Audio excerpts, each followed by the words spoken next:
প্রশ্নটিতে বলেছে কোনো মূলধনের 1 বছরের সরল সুদ ও 2 বছরের চক্রবৃদ্ধি সুদের পার্থক্য 990 টাকা হলে বার্ষিক সুদের হার 10% হলে মূলধন কত? তাহলে এখানে আমরা ধরি মূলধন সমান চিহ্ন পি টাকা। তাহলে সরল সুদ কত হবে?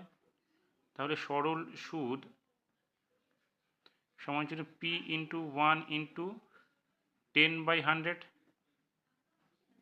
টাকা। তাহলে কত হচ্ছে? 0 কেটে গেলে p/10 টাকা। এটা হচ্ছে আমাদের কি 1 বছরের সরল সুদ। অপরদিকে আমাদের কি বলেছে চক্রবৃদ্ধি সুদটা? তাহলে 2 বছরের চক্রবৃদ্ধি সুদ কত হবে? p ইন্টু 1 প্লাস আর বলতে এখানে 10, তাহলে 10% 10/100 to the power 2 minus P.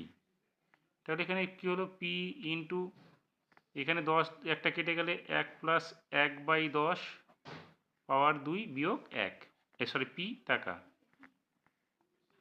তাহলে এখানে কি হচ্ছে? পি ইন্টু এটাকে যদি আমরা দেখি তাহলে হচ্ছে 11/10 তার স্কোয়ার মাইনাস পি টাকা। তাহলে এখানে হচ্ছে পি ইন্টু 121/10, 10 স্কোয়ার করলে 100 মাইনাস পি টাকা। তাহলে এখানে কী হবে? পিটাকে যদি আমরা কমন নিয়ে নিই তাহলে এখানে হচ্ছে আমাদের কত? এখানে আমরা এটাকে এইভাবে করতে পারি 121p মাইনাস 100p/100, তার মানে হচ্ছে 21p/100। তাহলে প্রশ্নানুসারে আমাদের কি চেয়েছে?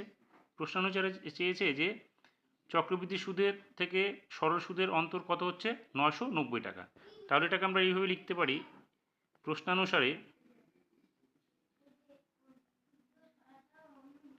প্রশ্নানুসারে কি 21p/100 minus p/10 equals to 990। তাহলে এখানে লসাগু করলে কি হবে?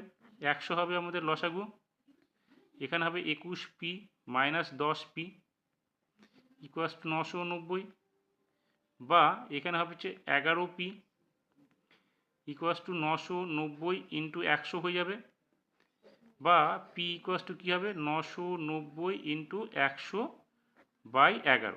11 দিয়ে এটাকে কাটলে এখানে 90 হবে, তার মানে 90-এর সঙ্গে 100 গুণ করলে এখানে হয়ে যাবে 9000। তার মানে আমাদের যে মূলধনটা সেটা আমরা ধরেছি যেটা পি, তার মান হচ্ছে কত? 9000, অর্থাৎ মূলধনের পরিমাণ 9000 টাকা।